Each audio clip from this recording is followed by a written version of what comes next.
नमः श्रीवर्धमानाय निर्धूत कलिलात्मने सालोकानां त्रिलोकानां यद्विद्यादर्पणायते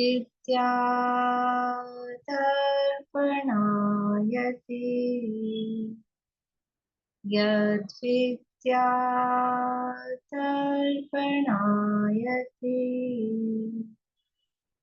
सकल पापमल प्रक्षालक श्रीवर्धमान को करूं नमन लोकालोक प्रकाशित करें जिनकी विद्या है दर्पण जिनकी विद्या है दर्पण। रत्नकरण शावकाचार्य नामक एक ग्रंथ है, आचार्य समंतभद्र स्वामी द्वारा रचित। इसके अंतर्गत छठा भावना अधिकार अपना चल रहा है और उसमें तप भावना की चर्चा चल रही है। तपों में अंतिम तप है ध्यान तप, और उसमें भी तीसरे नंबर का जो ध्यान है धर्म ध्यान। उस धर्म ध्यान के 4 भेद हैं, आज्ञा विचय, अपाय विचय, विपाक विचय और संस्थान विचय। उनकी चर्चा पूरी हो चुकी है। अन्य प्रकार से, प्रमुख रूप से ज्ञानार्णव में मिलते हैं, अन्य प्रकार से धर्म ध्यान के 4 भेद बताए गए हैं। कौन कौन से 4 भेद हैं वो जो अन्य प्रकार से बताए गए हैं? बोलिए पूर्णिमा जी। पिंडस्थ, पदस्थ, रूपस्थ और रूपातीत। पिंडस्थ, पदस्थ, रूपस्थ और रूपातीत, ये 4 प्रकार के ध्यान बताए गए हैं, जिसमें से पहला जो धर्म ध्यान है पिंडस्थ ध्यान, उसकी चर्चा अपनी यहाँ पर चल रही है। पिंडस्थ ध्यान किसे कहते हैं? पिंडस्थ ध्यान में पिंड का क्या अर्थ है? पिंडस्थ ध्यान में पिंड का मतलब? पिंड का मतलब शरीर के अंदर जो आत्मा है। हाँ, पिंड यानी शरीर, और उसमें इस यानी उसके अंदर जो आत्मा, अपना शुद्धात्मा विराजमान है, उस शुद्धात्मा का ध्यान करना। तो इस पिंडस्थ ध्यान के अंतर्गत 5 प्रकार की धारणाएं बताई गई हैं। 5 प्रकार की धारणाओं में पहली धारणा का नाम क्या है? पार्थिवी धारणा या पृथ्वी धारणा। किस प्रकार का विचार इसमें किया जाता है? पार्थिवी धारणा में किस प्रकार का विचार किया जाता है?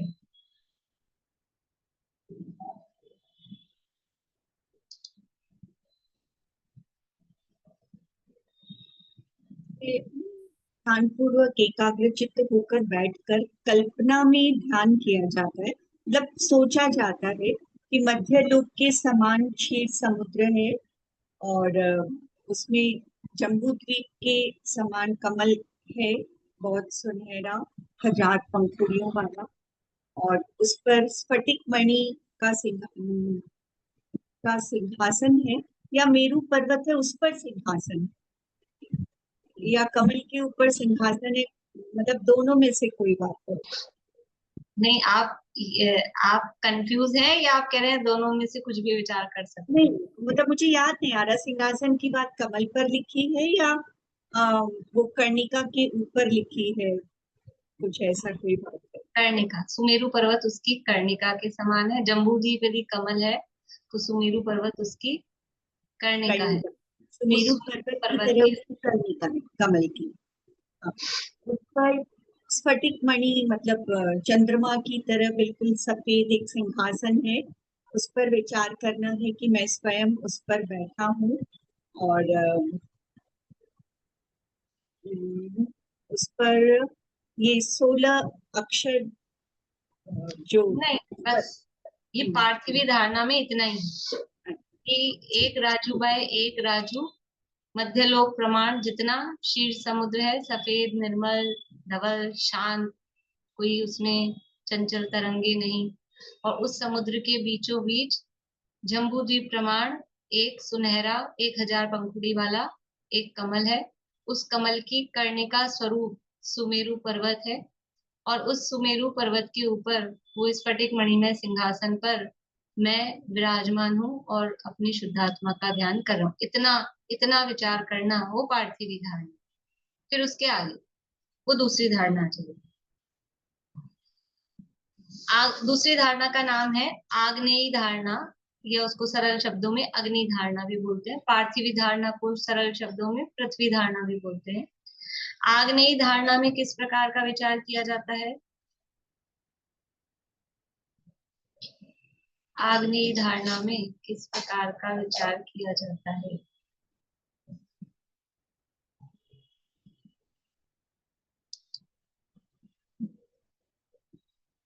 ये बताओ। ये पार्थवी धारणा का जब स्वरूप दृढ़ हो जाता है अपना, तब अपने नाभि मंडल से मतलब वहां से ये कितने अक्षर जो स्वर अक्षर हैं जितने भी, उनके ऊपर कमल है एक ऐसे वाला, और उसके ऊपर वो सारे अक्षर हैं और लिखे हुए, और फिर उसके ऊपर एक उल्टा कमल है, उसके ऊपर 8 कर्मों के नाम हैं। फिर बीच में एक रेफ है, रेफ के अंदर धुआं उठ रहा है। ठीक है, बस रुकिए। ठीक है, बोलिए अर्चना जी, आप प्रॉपर बोलिए। जब पार्थवी धारणा का अभ्यास हो जाता है, सिंहासन पर बैठे हुए अपने आत्मा के ध्यान का छोड़ रहे ध्यान करने लगते हैं, उसके बाद बताया है कि अपने नाभि मंडल के ऊपर एक 16 पत्र का कमल स्थापित करना है। उसके हर एक पत्र पर एक एक स्वर लिखा हुआ है, जो ये आ इ ई उ। इसको करने के बाद में जो कमल की कर्णिका है उसके बीच में एक रेफ बिंदु अर्धचंद्राकार से युक्त है। तो ऐसे उसका मंत्र का विचार करना। उसमें आपने बताया था रेफ से कि रा जैसे पूरे शरीर पर लिखे हुए हैं मंत्र, तो उनमें से अग्नि निकल रही है इस तरह का। फिर उसके बाद में हृदय के स्थान पर एक 8 पत्तों का उल्टा कमल स्थापित करना है, जिस पर 8 कर्मों के नाम लिखे हुए हैं, ज्ञानावर्ण, दशनावर्ण, मौनी, अंतराय, आयु, नाम, गोत्र और वेद, ये 8 हैं। फिर उसके जो नीचे वाले कमल की बीच की कर्णिका है, उसमें से एक धूम की अग्नि निकलती है। फिर वो अग्नि बढ़ती जाती है और उससे ये अपने 8 कर्म जल जाते हैं। इस तरह से इसका ध्यान करना है। फिर उसके बाद में जो रारा अपने शरीर पर स्थापित किए थे, उनमें से भी अग्नि निकलती है, तो ये शरीर भी जल जाता है। इतना बताया था। ठीक है, बढ़िया। यानी वो सबसे पहले वो जो उल्टा कमल है वो कमल जलता है, और फिर धीरे धीरे वो अग्नि बढ़ती है, फिर वो पूरे शरीर को भी कवर करती है, और एक त्रिकोण रूप से। और वो जो र र र र है वो अग्नि का बीजाक्षर माना जाता है, तो वो पूरे शरीर को भी जलाकर भस्म कर देता है, और उसके बाद में फिर वो अग्नि शांत हो जाती है। इस प्रकार का जो ध्यान का अभ्यास किया जाता है वो अग्नि धारणा कहलाती है। यहाँ तक की चर्चा अपनी हो गई थी। अभी देखिए 407 पेज पे पवन धारणा।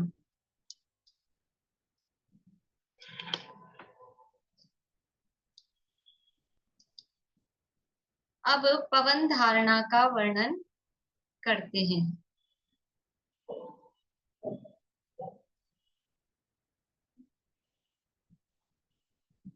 आवाज आ रही है आप लोगों को? कैसा है पवन? महावेग युक्त तथा महाबलवान, देवों के समूह को भी चलायमान करता हुआ, मेरु को कंपायमान करता हुआ, मेघों के समूह को विदीरता हुआ, महासमुद्र को क्षोभरूप करता हुआ, बड़े भवनों के भीतर से गमन करता हुआ, दिशाओं के मुख में चलता हुआ, जगत के बीच फैलता हुआ, पृथ्वी तल में प्रवेश करता हुआ, ऐसा पवन संपूर्ण आकाश भर में विचरण करता हुआ स्मरण करना। ये किस तरह वो पवन धारणा का मतलब है? देखो, एक कंसेप्ट क्या है इसमें कि कर्मों को जलाया के अंतर्गत, कर्मों को जलाया, शरीर भी जल गया। अब कोई चीज जल जाती है तो फिर क्या होता है, उसकी राख बन जाती है और वो कचरा इकट्ठा हो गया। अब क्या करें उसका, राख का, तो अब उस राख को हटाना है, तो पवन के माध्यम से उस राख को दूर किया जा रहा है। तो कैसी पवन चल रही है, किस तरह की, कि महावेग युक्त महाबलवान, इतनी तेज हवा देवों के समूह को भी चलायमान कर दे, मेरु को भी कंपायमान कर दे। यद्यपि मेरु पर्वत कंपायमान नहीं होता है, लेकिन फिर भी वो प्रलय काल की जैसी हवाएं होती है भयंकर, कि ये जो अपने पहाड़ यहाँ दिखते हैं वो तो इधर के उधर हो जाएं, उड़ जाएं, पहाड़ उखड़ जाएं जमीन से बिल्कुल। ऐसी तेज हवाएं चल रही है। वहां बैठे बैठे, कहाँ बैठे, कहाँ है अपन, बैठे कहाँ है, सुमेरु पर्वत के टॉप पर, सिंहासन पर। और शरीर जल गया, शरीर जल गया तो फिर मैं मर गया कि नहीं मर गया। सुमेरु पर्वत के टॉप पर वहां सिंहासन पर विराजमान है, और ये शरीर और कर्म सब जल चुके हैं, लेकिन मैं हूं। अब ये जो शरीर की और कर्मों की भस्म बची है, इस भस्म को उड़ाने के लिए इतनी तेज हवाएं चल रही हैं कि मानो मतलब मेरु पर्वत भी उससे कंपायमान हो जाए, होता नहीं है, लेकिन इतनी तेज हवाएं चल रही है ऐसा। मेघों के समूह को विदीर्णता हुआ, महासमुद्र को क्षोभ रूप करता हुआ, यानी तेज हवाएं चलती तो बादल सारे विघटित हो जाते हैं, और समुद्र, अगर हवाएं तेज चल रही तो समुद्र में भी कितना तूफान जैसा आता है, तो वो समुद्र को क्षोभ, क्षोभ मतलब उसमें तूफान उत्पन्न हो रहा है। बड़े भवनों के भीतर से गमन करता हुआ, बड़े बड़े भवन महल हैं, उनके अंदर भी वो हवाएं ऐसे चल रही हैं बहुत तेज,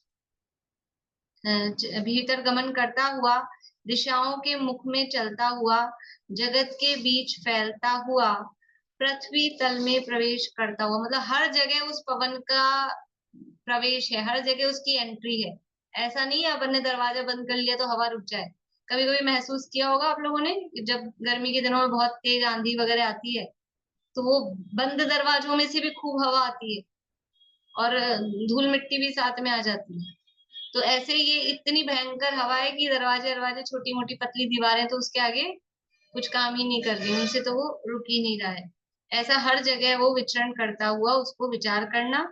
उस प्रबल पवन से वह जली हुई कर्म रज और शरीर की रज उड़ जाती है। वो जितना वो भस्म रज इकट्ठी हुई थी कर्मों की और शरीर की, वो सारी उस पवन के माध्यम से उड़ गई। और जब वो सारी अपने पास से, यहीं तो जल गई, यहीं तो सारा इकट्ठा हो गया था कचरा, तो अपने आत्म प्रदेशों से जैसे ही वो सारी रज उड़ गई, तो फिर धीरे धीरे वो पवन शांत हो जाती है।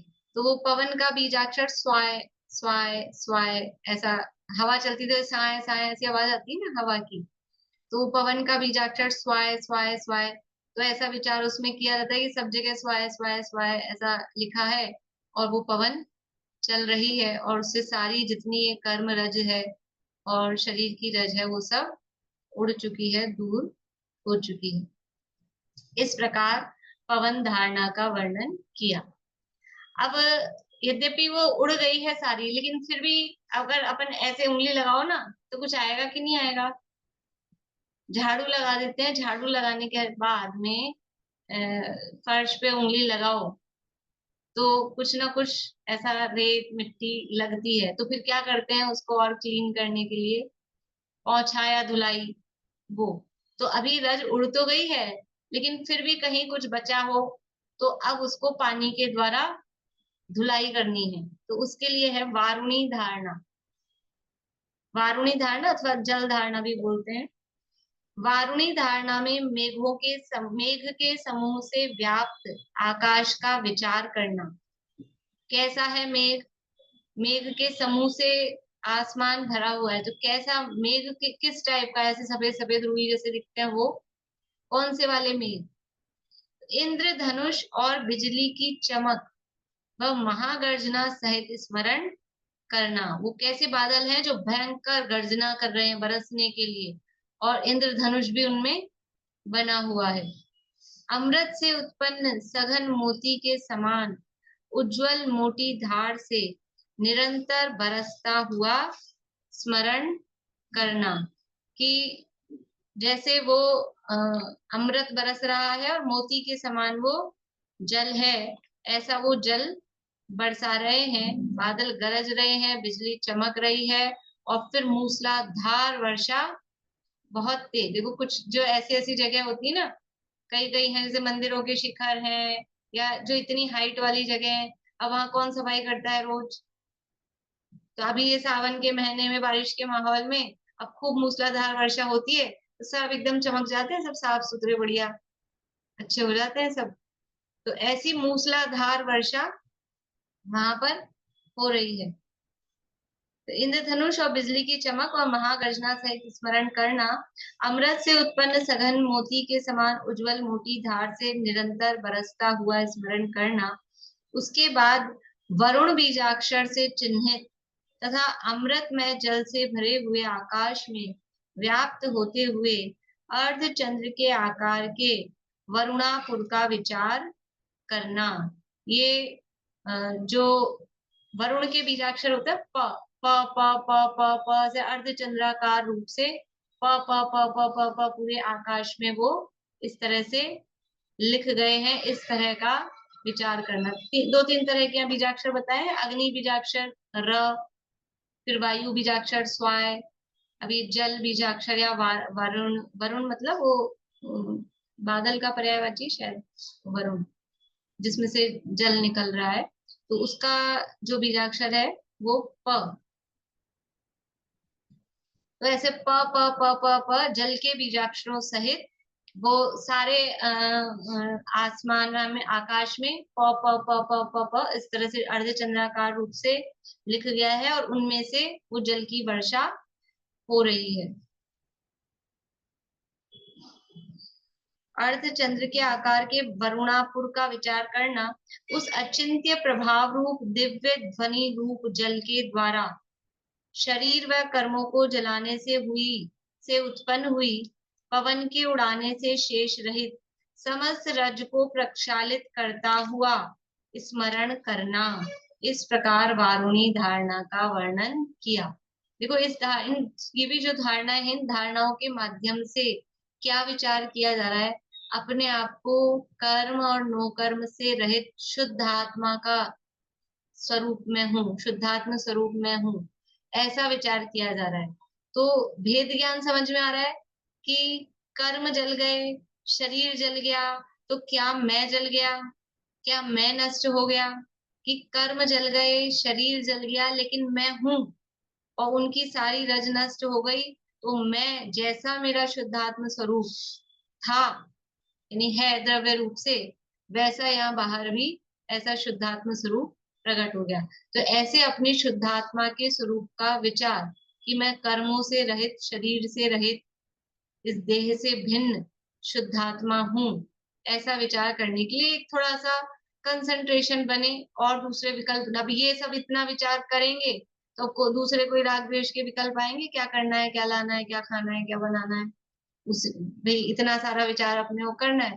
तो उपयोग की एकाग्रता के लिए, उपयोग को एकाग्रता का अभ्यास कराने के लिए ये उपयोगी सिद्ध हो जाता है उस रूप में। लेकिन इसी में नहीं अटक जाना कि वो बादल दिख रहे हैं और पा दिख रहा है और आत्मा को भूल ही जाए, ऐसा नहीं। वो अंत में अपने को शुद्धात्म स्वरूप देखना, वो उसका प्रयोजन है। अब उसी में अटक जाए तो फिर वो दूसरे विकल्पों में अटके, इनमें अटके। लेकिन वो दूसरे विकल्पों को छुड़ाने के लिए ये विकल्प उत्पन्न करने पड़ते हैं।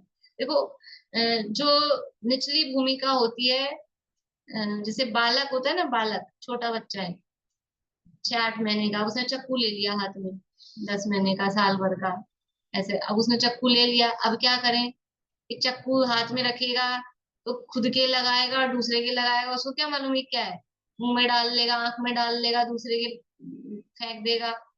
तो उसको ये चक्कू है दुर्विकल्प, ये खोटे विकल्प। इसको छुड़ाने के लिए क्या करते हैं, तो झुंझुना दिखाते हैं, उसको खिलौना दिखाते हैं, कुछ और। तो वो इस खोटे विकल्प को छोड़ के उसको पकड़ लेता है, तो उसके माध्यम से ये छूट जाते हैं। तो ऐसे ही हमारे जो राग देश के विकल्प हैं खोटे, वो छूटे, उसके लिए ये शुभ विकल्पों में लाया जा रहा है। लेकिन शुभ विकल्पों में ही अटकना नहीं, हाँ, बच्चे का तो वही हो जाता है स्टॉप, ठीक है, लेकिन वो भी अगर होशियार होता है ना बच्चा, तो वो 2 मिनट झुंझुना भी लेता है और फिर से वापस उधर। तो हमको फिर से वापस राग द्वेष में नहीं जाना और इन्हीं विकल्पों में नहीं उलझ के रह जाना। ये तो माध्यम है, बीच में रास्ता है कि उससे छूटे और फिर अपने स्वरूप के निकट आने के लिए ये एक पगडंडी है, एक वे है, एक रास्ता है। पर इसके माध्यम से देखना क्या है, दिखा किसको रहे हैं कि अपने शुद्धात्मा को। भेद ज्ञान इससे हम सीख सकें कि शरीर जला, कर्म जले और वो सारी रज उड़ी, लेकिन मुझे कुछ नहीं हुआ। मैं जो का त्यों शुद्ध स्वरूप वहां विराजमान हूँ। और मैं कर क्या रहा हूँ, मैं कर क्या रहा हूँ। कल शांति जी भाई साहब कई बार बोलते हैं, कल प्रवचन में आई थी बात, जीव क्या कर सकता है, क्या करता है और क्या मानता है। 3 चीजें हैं। क्या कर सकता है, क्या करता है और क्या मानता है। क्या कर सकता है जीव, जीव क्या कर सकता है। रेणु जी, क्या कर सकता है जीव। प्राप्ति, हम्म। मोक्ष की प्राप्ति। अरे, क्या कर सकता है, मोक्ष की प्राप्ति कर सकता है, फिर क्या कर रहा है।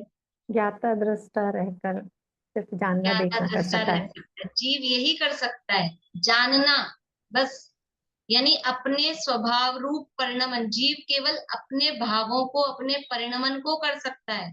और उसके भाव क्या है, क्या परिणमन करना है कि जानना देखना, यही उसका परिणमन है। कर क्या सकता है जीव, केवल अपने भाव, अपने अपने परिणमन को कर सकता है। जो द्रव्य है यह परिणमति स करता, वो अपने परिणमन का करता है। इसके अलावा और क्या कर सकता है, इसके अलावा कुछ नहीं कर सकता। और करता क्या है, ये तो वो कर सकता है, लेकिन करता क्या है, क्या करता है, क्या करता है। निशांती ने तो सुना था कल, बोलिए। जो नहीं कर सकता है वही करने की चेष्टा करता है, पर में उलटफेर करने की चेष्टा। नहीं नहीं, करता क्या है, क्या करता है, बोलोगे प्रीति। राग द्वेष करता है। देखो, क्या कर सकता है कि अपना परिणमन ही कर सकता है, अपने भावों को ही कर सकता है। और क्या कर रहा है कि वो ही कर रहा है, अपना परिणमन ही कर रहा है, जान रहा देख रहा ही है, ज्ञाता दृष्टा ही है। अभी कर्तृत्व की बात चल रही ना, करने की।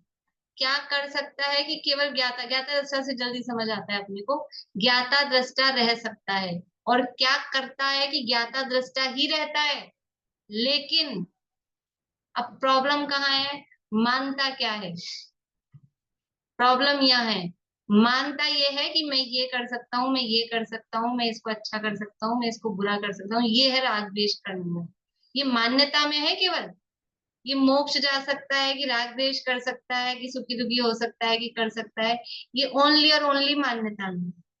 ना करता है, ना कर सकता है, ना कि मैं किसी को सुखी दुखी कर सकता हूँ, ना मैं किसी को सुखी दुखी करता हूँ, लेकिन मानता हूँ खाली। और बाकी के सारे द्रव्य, बाकी के सारे द्रव्य क्या कर सकते हैं और क्या करते हैं कि वो भी बस अपने स्वभाव रूप परिणमन कर सकते हैं और अपने स्वभाव रूप ही परिणमन करते हैं।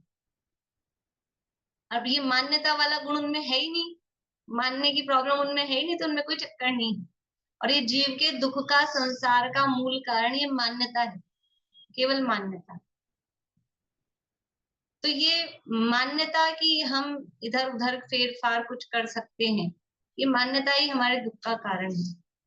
तो यहाँ तो ये इसलिए ये भेद ज्ञान की, शरीर मैं नहीं हूँ, मैं शरीर के परिणमन का कर्ता नहीं हूँ, मैं कर्मों का कर्ता नहीं हूँ। निमित्त नैमित्तिक संबंध का है ना, कर्ता कर्म संबंध नहीं है। ऐसा भेद ज्ञान ख्याल में आए, विचार में आए, उसके लिए धारणाओं की, भावनाओं की बात की गई। देखिए ये हो गया, तो सारा क्लीन हो गया मामला।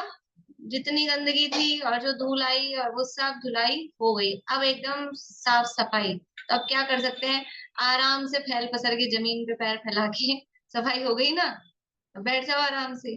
तो अब उस अपने आत्मा के स्वरूप के चिंतन में, उसमें आराम से अब हम लीन हो सकते हैं, स्वरूप का चिंतन, ऐसा जो शुद्धात्मा का स्वरूप है उसको चिंतन करने के लिए अब ये कह रहे हैं तत्व रूपवती धारणा, 5वें नंबर की धारणा है।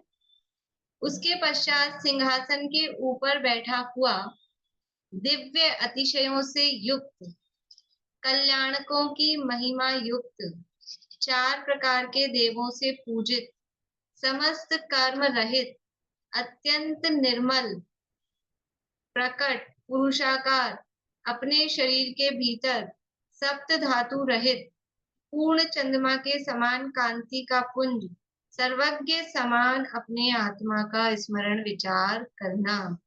सारी साफ सफाई कर दी, अब फ्री हो गए। अब क्या करना कि अपने आत्मा के स्वरूप का विचार, कैसा है आत्मा का स्वरूप, तो कहाँ बैठा हूं, वहीं सिंहासन पर, और ऐसा बिल्कुल अतिशय और सहित, मतलब अपने आप को जैसे तीर्थंकर परमात्मा जैसे हैं, वो कार्य परमात्मा है, मैं कारण परमात्मा हूं, पर मेरा कार्य स्वरूप कैसा प्रकट होगा, ऐसा अपने आप को विचार करना।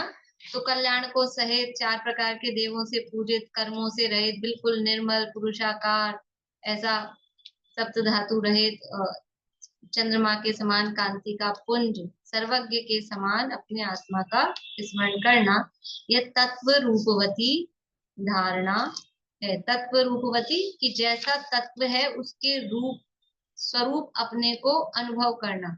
तत्व कैसा है, तत्व कैसा है कि सिद्ध के समान, सिद्ध के समान शुद्धात्मा तत्व है। तो सिद्धों के समान शुद्धात्म तत्व के अपने स्वरूप का विचार करना, वो तत्व रूपवती धारणा है। इस प्रकार 5 धारणा रूप पिंडस्थ धर्म ध्यान के चिंतवन में निश्चल अभ्यास करता योगी अल्प काल में संसार का अभाव कर देता है। इस पिंडस्थ धर्म ध्यान में महाकांति युक्त जगत को आह्लादित करता हुआ, सर्वज्ञ के समान मेरु के शिखर के ऊपर सिंहासन पर विराजमान, समस्त देवों द्वारा वंदनीय आत्मा का निश्चल चिंतन करता हुआ जिनागम रूप महासमुद्र का पारगामी हो जाता है। बोलिए अर्चना। मैम जैसे इसमें ये बताया ना कल्याणकों की महिमा युक्त, 4 प्रकार के देवों से पूजित, तो ये तो अरहंत भगवान का स्वरूप हुआ। नहीं तो उस टाइम अपने को मतलब अरहंत भगवान के शरीर में जिस प्रकार आत्मा विराजमान है वो करना है, या सिद्धों के स्वरूप का विचार करना है? देखो, यहाँ कुछ बातें तो अरहंत मतलब मेजर जो ज्यादा बातें हैं वो अरहंतों के स्वरूप के समान ही लग रही है। और पिंडस्थ ध्यान है ना, तो शरीर में स्थित पिंड का ध्यान करना है, तो अरहंत के समान। लेकिन जैसे समस्त कर्म रहित कहा है, ऐसा कहा है, तो सिद्ध समान, मतलब स्वरूप तो जो शुद्ध आत्मा का स्वरूप है वो तो सिद्धों के समान ही है। लेकिन क्योंकि यहाँ पिंडस्थ ध्यान है, इसलिए शरीर में स्थित आत्मा का ध्यान करना है, तो तीर्थंकर रूप अनंत भगवान का स्वरूप यहाँ पर लिया है। दोनों तरह से कर सकते हैं, पर वैसे तो रूपातीत में करेंगे सिद्धों के समान। यहाँ पिंडस्थ ध्यान में तो शरीर में स्थित, तो अनंत भगवान शरीर में स्थित है, इसलिए शरीर में स्थित अपने अनंतों के समान ध्यान करें। ठीक है।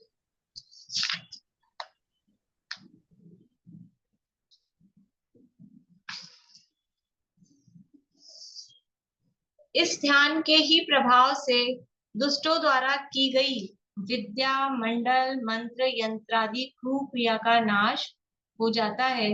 सिंह, सर्प, शार्दूल, व्याघ्र, गेंडा, हाथी इत्यादि क्रूर जीव शांत होकर निस्सार हो जाते हैं। भूत, राक्षस, पिशाच, ग्रह, शाकिनी आदि दुष्ट देवों की क्रूर वासना का अभाव हो जाता है। इस प्रकार पिंडस्थ धर्म ध्यान के स्वरूप का वर्णन किया।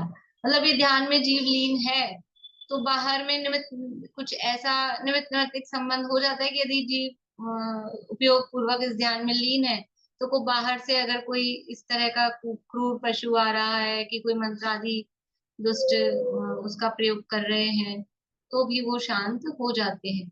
अभी तो होने होते हैं, वो तो होते हैं निमित्त नैमित्तिक संबंध इस तरह का, उससे यहाँ बताया। मतलब थोड़ा सा बाहरी समझ लो, वो टॉफी चॉकलेट जैसा वो भी इसमें बताया है कि बाहरी भी ये लाभ भी इस ध्यान के माध्यम से हो जाते हैं। वास्तविक ध्यान तो अपने यानी वास्तविक लाभ तो अपने शुद्धात्म स्वरूप का जो चिंतन विचार है वही वास्तविक लाभ।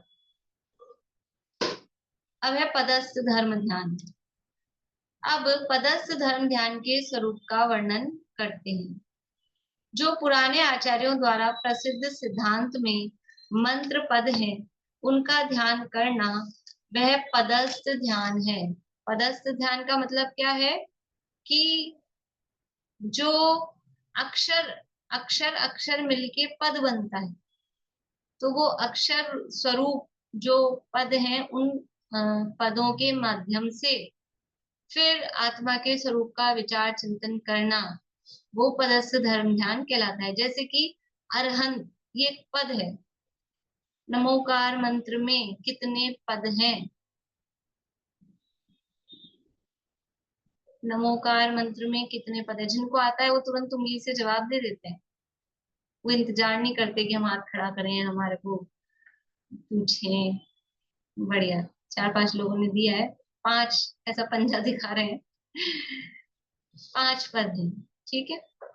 कौन कौन से 5 पद हैं? ये अरहंत एक पद है, सिद्ध एक पद है। ये पद है कि परमेष्टि है? अरहंत सिद्ध पद है कि परमेष्टि है? ये दोनों ही हैं। क्यों है? परमेष्टि किसे कहते हैं? अनीता जी बताएंगे आप, परमेष्टि किसे कहते हैं?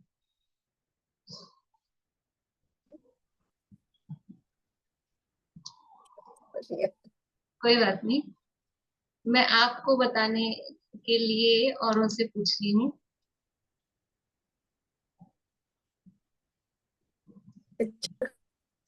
बोलिए आभा जी।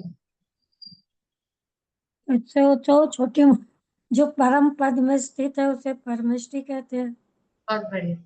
जो परम पद में स्थित होते हैं, जो परम उत्कृष्ट पद में स्थित होते हैं, उन्हें परमेष्ठी कहते हैं। तो वो पद तो है पद वाला पोस्ट, और अरहंत एक पद का मतलब टर्म भी होता है। ये तो पद है, एक पद का मतलब पोस्ट, प्रधानमंत्री की पोस्ट, ऐसे पोस्ट होती है ना अध्यक्ष की, मंत्री की, ये। और एक पद का मतलब होता है टर्म, ये टर्म है। जैनों यानी जैनों की टर्मिनोलॉजी की वह अरहंत है। ये एक विशेष, जैसे केवल ज्ञान वर्ड है। केवल ज्ञान क्या है? कि ओनली ज्ञान नहीं है अपने यहाँ केवल ज्ञान का, ये विशिष्ट है, ये टर्म है जैन दर्शन की। उस केवल ज्ञान का मतलब है वो जो शाही ज्ञान है, जो लोकालोक को जानने वाला ज्ञान है, वो ज्ञान का नाम केवल ज्ञान है। ऐसे ही अरहंत का शब्द अर्थ निकालेंगे, शत्रुओं का नाश करने वाला, अरिहंत। तो शत्रुओं का नाश करने वाले तो दुनिया में कोई से भी राजा मिल जाएंगे, तो वो नहीं है। ये पर्टिकुलर एक विशिष्ट टर्म है कि घातिया कर्म रूपी शत्रु का जो नाश करते हैं वो अरहंत। तो ऐसे पदों में तो अक्षरों के समूह को पद कहते हैं। उस पदों में स्थित वो आत्मा के स्वरूप का विचार करना, उसके माध्यम से आत्मा के स्वरूप का विचार करना, वो पदस्थ ध्यान कहलाता है। अनादि सिद्धांत में प्रसिद्ध समस्त शब्द रचना की जन्मभूमि, जगत के वंदने योग्य वर्ण मात्रिका का ध्यान करना, यानी जो वर्ण है वो वर्ण ही सब सिद्धो वर्ण समामना है, ऐसा कातंत्र व्याकरण में पहला सूत्र है कि जो जो जो वर्ण है वो सब सिद्ध रूप है, वो सिद्ध के समान है। तो उन वर्णों में जैसे आप लोगों ने सुना होगा कभी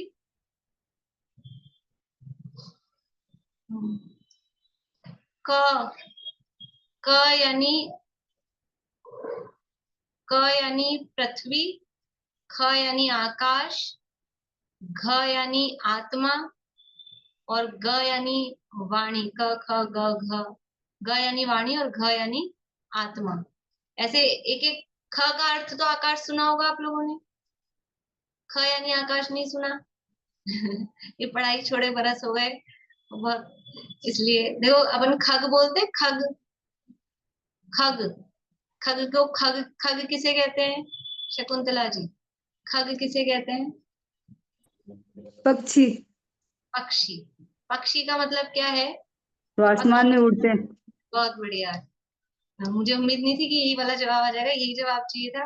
पक्षी यानी जो आसमान में उड़ते हैं। तो आसमान में उड़ने वाले को पक्षी कहते हैं। पक्षी इज इक्वल्स टू खग।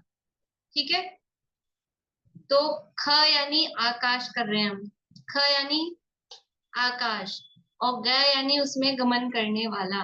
तो खग यानी पक्षी, आकाश में गमन करने वाला। तो ख का मतलब क्या हुआ? ख यानी आकाश। ठीक है। अघ, अघ, अघ वर्ड सुना है? अघ वर्ड सुना है कि नहीं? पूजा पाठ करते हैं कि नहीं अपन लोग? मनोरमा आंटी बोलिए, अघ यानी क्या होता है? यानी पाप। अघ यानी पाप। घ यानी क्या बताया अभी मैंने? घ मीन्स आत्मा। हाँ, घ मीन्स आत्मा, है ना। और अ यानी उससे अपोजिट। तो जो आत्मा से अपोजिट है, आत्मा से विपरीत है, वो क्या है? अघ, यानी वो पाप है। यानी जो आत्मा से हमको दूर करे, दूर ले जाए, जो आत्म स्वरूप से च्युत करे, पतित करे, वो सब क्या है? पाप। तो ऐसे एक एक वर्णों के भी मीनिंग होते हैं। तो ऐसे करके ये कह रहे हैं कि जो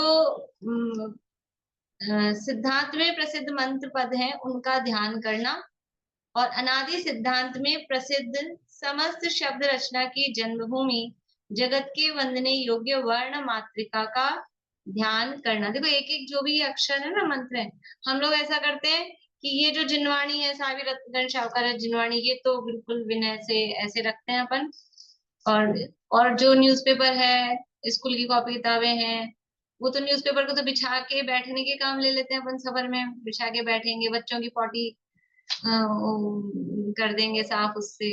ये क्या है? उनमें भी तो वही अक्षर लिखे हैं ना, वो सब वर्ण, वो वर्ण है। जहां जहां जो अक्षर लिखे गए हैं वो सब अक्षर दिव्य ध्वनि के अंश हैं। तो उनका इस तरह से समझ लीजिए आसाधना नहीं करनी चाहिए। जो जो जहां जहां भी अक्षर है, जिन अब ये तो हमसे जिनवाणी की नहीं विनय होती है पूरी पूरी। उस दिन मुझे बोलना पड़ा था क्लास के बाद, हाँ तो जिनवाणी की विनय नहीं होती है तो वो, हाँ तो क्या करें। लेकिन वो सब ये कह रहे हैं, यहाँ कह रहे हैं कि सब जितने भी हैं वो समस्त शब्द रचना की जन्मभूमि, जगत के वंदनीय योग्य वर्ण मात्रिका की जो भी वर्ण है वो सब सिद्धांत की जन्मभूमि है, उसका ध्यान करना।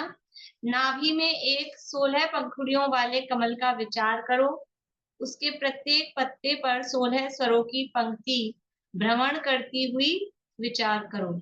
16 पंक्तियों वाला, पंखुड़ियों वाला एक कमल, अब ये दूसरा कमल है, वहां वाला वो अलग था, अग्नि धारणा में जो था वो अलग है, अभी यहाँ पदस्थ ध्यान में अलग आ गया है। स्वर वही है, अ आ ई उ रि रि रि रि ए ऐ ओ औ अंग अह। इन 16 स्वरों की पंक्ति का विचार करना। अपने हृदय स्थान में 24 पंखुड़ियों वाले कमल का विचार करना। उसकी कर्णिका सहित 25 स्थानों में 5 वर्ग के 25 अक्षर। 25 स्थान कैसे हो गए? 24 तो पंखुड़ियां और बीच में कर्णिका, ये 25 जगह हो गई। तो उनमें क्या लिखना है?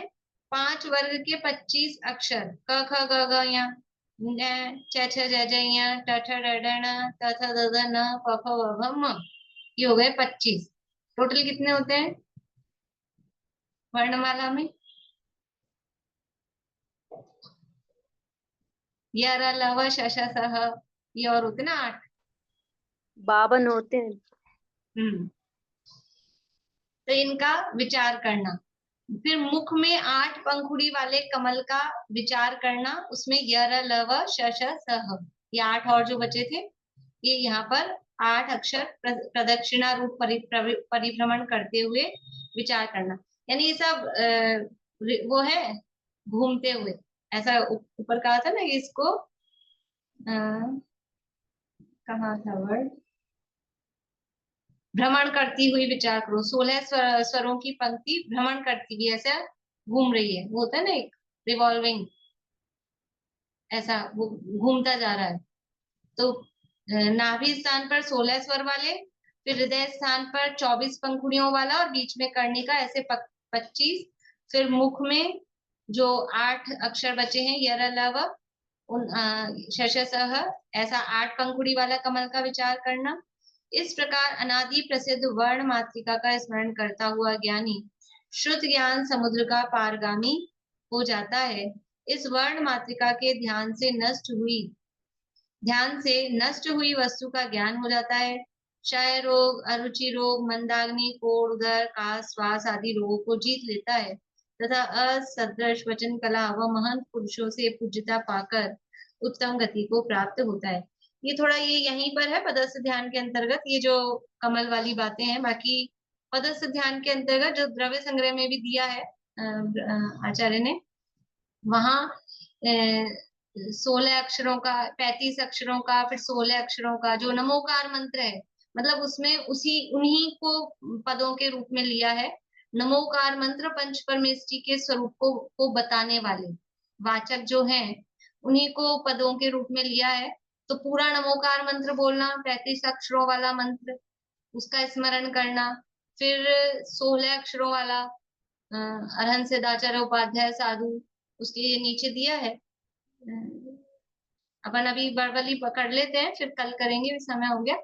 16 अक्षरों वाला, फिर 6 अक्षर वाला, 4 अक्षर वाला, 3 अक्षर वाला, 2 अक्षर वाला, इस तरह से जो पंच परमेष्टि के स्वरूप के वाचक है, जो नमोकार मंत्र से ही समझ लीजिए निकले हैं, उन मंत्रों के माध्यम से अपने आत्मा के स्वरूप का चिंतन मनन विचार करना और पंच परमेष्टि के स्वरूप का विचार करना, वो पदस्थ ध्यान कहलाता है। इतनी चर्चा यहाँ हुई है, विशेष चर्चा कल करेंगे।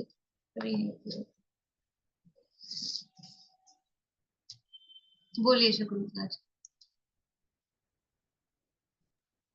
ये अक्षर तो लिख लिए कमल पे, फिर अपने उसमें उस अक्षर का विचार क्या करें? जैसे क लिखा, ख लिखा, अब इनका विचार क्या करें, क्या सोचें? वो विचार कर, मतलब उसमें इसीलिए कि अपने को वो अक्षरों के भाव नहीं पता ना अलग अलग से। हमको तो अक्षरों के अक्षर ही याद नहीं और अक्षरों की महिमा भी। तो बस वो अक्षर इतना उनकी बस महिमा कि ये दिव्य ध्वनि का अंश है ऐसा करके, तो वो थोड़ा उपयोग की एकाग्रता हो। पर ये इसीलिए मैंने कहा ये थोड़ा यहीं देखने में आया है। और यानी जो भट्टारक परंपरा में जो, क्योंकि इसका फल भी जो दिया है ना, ये रोग दूर हो जाता है और ये दूर हो जाता है, तो वो उस पद्धति से लिखा गया है। अदरवाइज जो मूल पद्धति में जो कहा मैंने द्रव्य संग्रह वगैरह में, वहां परमेष्टि के वाचक जो अक्षर हैं उन्हीं के माध्यम से, तो वहां अपने को कुछ स्वरूप ख्याल आता है। हम अस या उषा नमः बोल रहे हैं, या अरहंत अरहंत अरहंत ऐसा मंत्र का जाप कर रहे हैं, या ओम नमः सिद्धिभ्य का जाप कर रहे हैं, या अरहंत सिद्ध का जाप कर रहे हैं, या सिद्ध का अकेले सिद्ध का जाप कर रहे हैं, तो वहां अपने को कुछ एक अवलंबन रहता है, वही उसका मूल में वही आदमी। जय श्री